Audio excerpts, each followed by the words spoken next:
Pemirsa, Komisi 3 DPR menetapkan 5 pimpinan Komisi Pemberantasan Korupsi terpilih periode 2024-2029. Setio Budianto menjadi Ketua KPK terpilih berdasarkan suara terbanyak. Penetapan pimpinan KPK baru menjadi sorotan karena terpilihnya kembali Johanis Tanak yang sempat memicu polemik dengan rencananya menghapus operasi tangkap tangan atau OTT.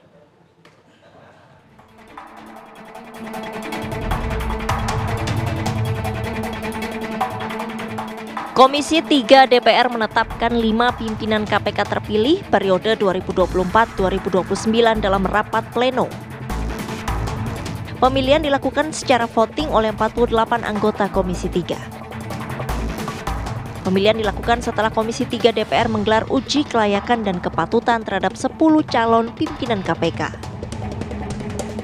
Kelima pimpinan KPK terpilih yaitu Setio Budianto, Fitroh Roh Cahyanto, Ibnu Basuki Widodo, Johanis Tanak, dan Agus Joko Pramono.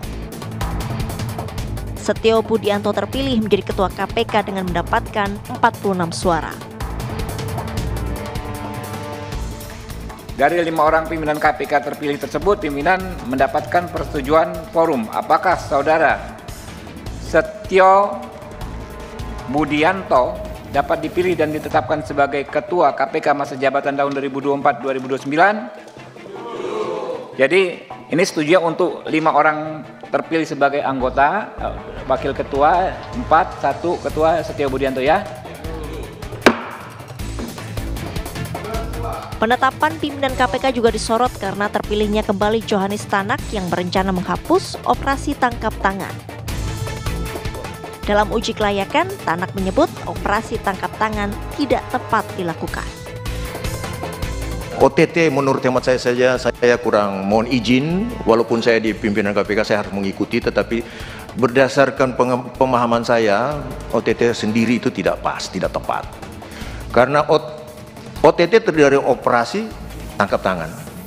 Operasi itu menurut Kamus Bahasa Indonesia dicontohkan adalah seorang dokter yang akan melakukan operasi. Tentunya semua sudah siap, semuanya sudah diperencanakan. Sementara pengertian tertangkap tangan menurut KUHP adalah suatu peristiwa yang terjadi yang seketika itu juga pelakunya ditangkap dan pelakunya langsung menjadi tersangka. Terus kalau seketika pelaku itu menjadi melakukan perbuatan dan tangkap, tentunya tidak ada perencanaan. Nah, kalau ada satu perencanaan, operasi itu satu terencana, satu dikatakan suatu peristiwa yang terjadi seketika itu ditangkap, ini suatu tumpang tindih, itu suatu tidak tepat. Seandainya saya bisa jadi, mohon izin, jadi ketua, saya akan tutup close karena itu tidak sesuai dengan pengertian yang dimaksud dalam KUHP. Pernyataan Tanak dikritik aktivis anti korupsi. Operasi tangkap tangan dianggap tetap perlu terutama untuk mengungkap kasus suap. Nah, kalau ini nanti akan tetap dijalankan ketika menjabat, menurut saya bahaya sekali. Mengapa? Karena di dalam KUHP itu nyata. Tangkap tangan itu adalah istilah hukum, sedangkan operasi itu adalah istilah populer untuk menjelaskan adanya bentuk-bentuk persiapan. Menurut saya operasi tangkap tangan itu secara real ya, meskipun ini adalah istilah yang populer, itu digunakan untuk berbagai macam bentuk tindak pidana, tidak hanya korupsi. Misalnya kemarin bahkan untuk korupsi pun kejaksaan, institusi tempat dulu berdinas Pak Tanak juga baru melakukan OTT terhadap hakim di Surabaya, 3 orang yang mengadili perkara Ronald Tanur begitu ya. Atau misalnya dalam kasus-kasus narkotika, dalam kasus terorisme, itu juga ada bentuk-bentuk persiapan untuk dapat melakukan tangkap tangan terhadap para pelaku tindak pidana. Operasi tangkap tangan itu sangat penting. Untuk apa? Mengungkap jenis-jenis tindak pidana korupsi suap. Suap itu sangat susah dengan case building. Kalau pasal 2, pasal 3 silakan case building. Tapi kalau suap itu kan tertutup, hanya dilakukan oleh pemberi dan penerima. Sehingga model-model operasi tangkap tangan ini tetap merupakan satu langkah yang penting, Mbak. Kita lihat kembali betapa buruknya kinerja pimpinan KPK pada periode 2019-2024 lalu, maka kami meyakini bahwa tugas pimpinan KPK terpilih untuk periode selanjutnya akan sangat berat. Karena mereka harus mengembalikan citra KPK di mata publik.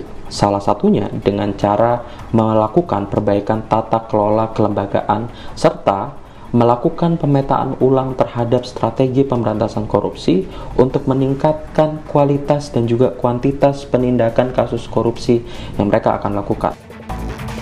Presiden Prabowo Subianto sebelumnya menekankan tak ada kompromi dalam upaya pemberantasan korupsi. Kita tidak akan kompromi dengan korupsi. Mungkin saya akan cek kembali anggaran. Saya akan sisihkan anggaran khusus untuk pemberantasan dan pengejaran koruptor ini. Kalaupun dia lari ke Antartika, aku kirim pasukan khusus untuk nyari mereka di Antartika. Selain memilih pimpinan KPK, Komisi 3 DPR juga menetapkan Dewan Pengawas KPK yaitu Beni Mamoto, Ciska Mirawati, Gus Rizal, Sumpeno, dan Wisnu Baroto. Tim TV One mengabarkan.